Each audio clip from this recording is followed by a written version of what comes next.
Olá, graça e paz do Senhor Jesus, seja bem-vindo ao nosso canal. Desta feita, eu vou falar do cavaleiro, do cavalo branco, do capítulo 6 do Apocalipse. Tá certo? Quem é o cavaleiro, tá? Do cavalo branco, do capítulo 6 do Apocalipse. Bom, pessoal, existem muitas divergências, tá? Entre os comentaristas quanto à representação do cavalo branco e seu cavaleiro, visto no presente texto do Apocalipse capítulo 6.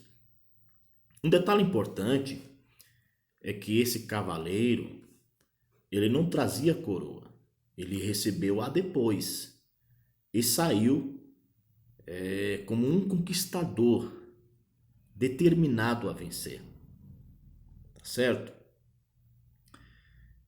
Existem várias opiniões dos estudiosos em torno dessa questão, a respeito de quem é o cavaleiro do capítulo 6 do cavalo branco do Apocalipse.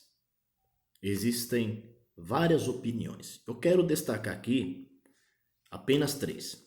Alguns estudiosos dizem que o cavaleiro do capítulo 6 do Apocalipse, o cavaleiro do cavalo branco do capítulo 6 do Apocalipse, é o anticristo, o ditador universal implantando no mundo uma falsa paz. O texto base é 1 Tessalonicenses, capítulo 5, versículo 3.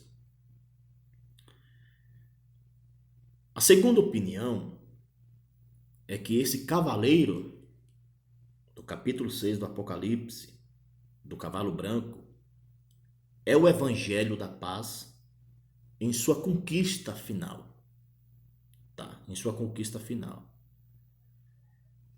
Outros acreditam, da qual eu me incluo, de que este cavaleiro do capítulo 6 do Apocalipse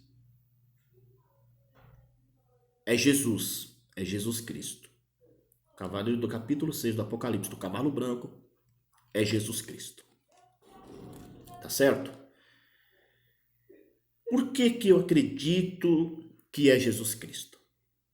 Bom, quero fazer aqui uma pequena observação, que no capítulo 5, ou melhor, no capítulo 6, versículo 1, quem abre o livro é o Cordeiro. Quem abre o livro é o Cordeiro. Tá certo? Então, se é o Cordeiro que abre o livro, e no capítulo 5 do mesmo livro, do livro em foco, do livro do Apocalipse, capítulo 5, versículo 5, diz quem é o Cordeiro. E o Cordeiro é Jesus. Ora, se Jesus está abrindo o livro, e João está tendo a visão de um cavaleiro montado em um cavalo branco, não poderia ser o Cristo, porque ele está abrindo o livro, o Cordeiro está abrindo o livro. Então esta é uma pequena observação aqui no texto. Alguns dizem também que este cavaleiro do capítulo 6 do Apocalipse é o mesmo cavaleiro do capítulo 19. É o mesmo cavaleiro do capítulo 19, haja vista que também vem montado em um cavalo branco. Tá certo? Só que existe um contraste muito grande entre o cavaleiro do cavalo branco do Apocalipse capítulo 6 e o cavaleiro do cavalo branco do Apocalipse capítulo 19. O primeiro contraste é que o primeiro cavaleiro é visto na terra. O segundo é visto no céu. O primeiro cavaleiro, que é o capítulo 6, do capítulo 6, do cavalo branco é visto na terra. O segundo é visto no céu. Ok? O primeiro cavaleiro, ele tinha um arco na mão. O segundo tinha uma espada na sua boca.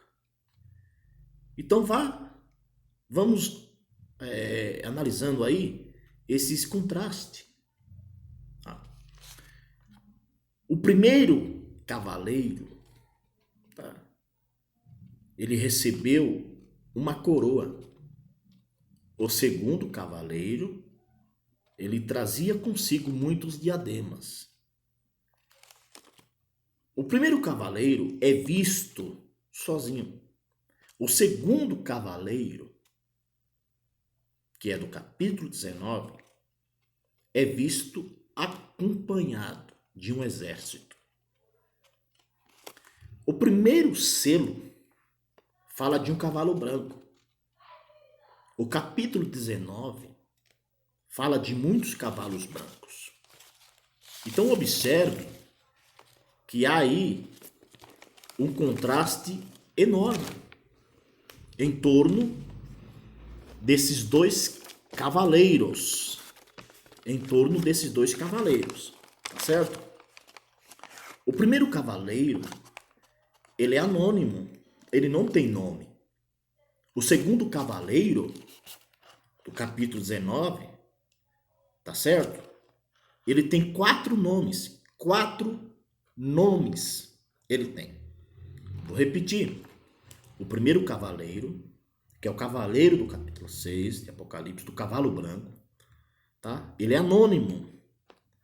O segundo cavaleiro, que é o do capítulo 19, ele tem 4 nomes.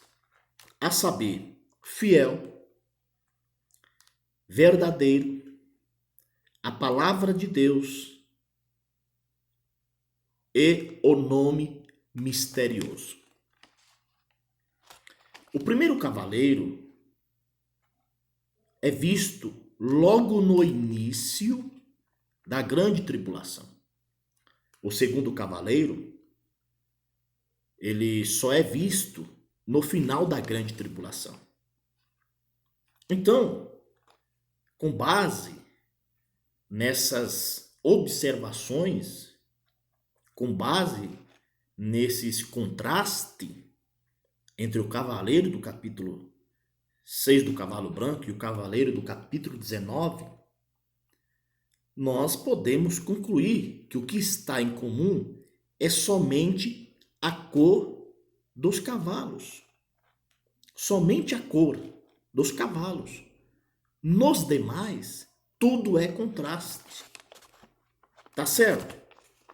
E detalhe importante, esse primeiro cavaleiro, eu acredito que provavelmente será o anticristo, um simulador de Jesus com qualidades negativas. E seria também uma das bestas do capítulo 13 do livro do Apocalipse, do livro em foco. Isso pode ser interpretado na apresentação do mesmo ter apenas um arco e não flechas. E que por isso trata-se de um simulador. Tá ok? Agora, muitos comentaristas acham que a expressão "e para vencer" não pode ser aplicada ao anticristo. Não pode ser aplicada ao anticristo. Só que, e sim a Cristo, né? Eles dizem que a expressão "e para vencer" não pode ser aplicada ao anticristo, e sim a Cristo. Só que eles se esquecem que a mesma expressão, e nós devemos ter isso em mente, que a mesma expressão é dita com respeito a esse ditador universal, ao anticristo. Tá certo? Lá em Daniel, capítulo 7, versículo 21. Daniel, capítulo 8, versículo 10. Daniel, capítulo 11, versículo 33. Daniel, capítulo 13, versículo 7. Ocorre a expressão, tá entendendo? E para vencer. Ocorre a expressão vencer com respeito ao anticristo. Porque de Cristo está dito que venceu. Apocalipse capítulo 5, versículo 5.